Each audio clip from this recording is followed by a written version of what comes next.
Heading back to Washington, D.C. right after this. And I'd like to wish everyone a very good evening. And over the weekend, the United States military and the Israeli Defense Forces continued Operation Epic Fury very successfully. Over the past 9 days, we've carried out some of the most powerful and complex military strikes and maneuvers the world has ever seen. Now, you add that up to all of the other things, Midnight Hammer, getting rid of the nuclear threat from Iran, which was a big moment in history, in my opinion, and the great success we've had in Venezuela and all other places. Every place we've gone, we've had tremendous success. But while we're doing all of these things, we're achieving major strides toward completing our military objective.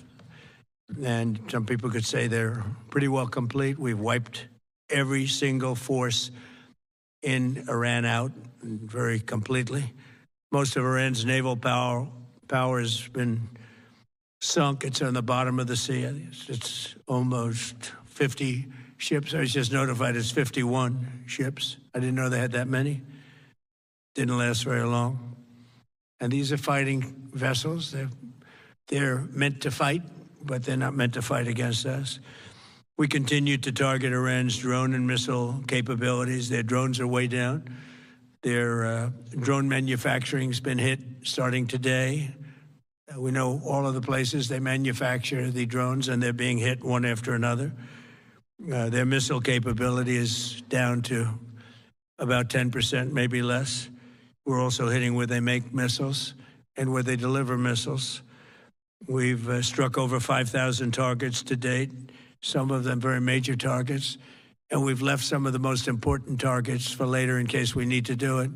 If we hit them, it's going to take many years for them to be rebuilt, having to do with electricity production and many other things. So we're not looking to do that if we don't have to.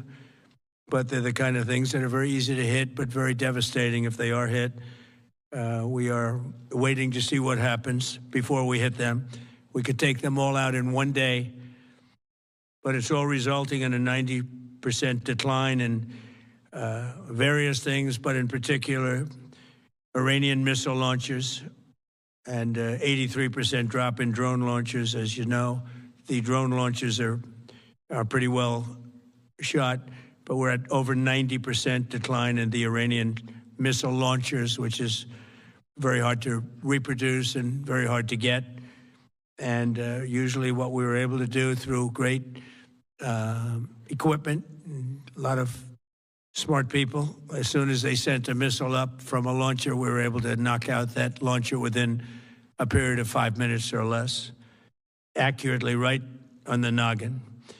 So now we have low-cost interceptors effectively combating Iranian drones, and our B-2 bombers recently dropped dozens of 2,000-pound bombs to destroy missile launchers all over Iran and buried deep under Iranian soil in many cases. The soil was no match.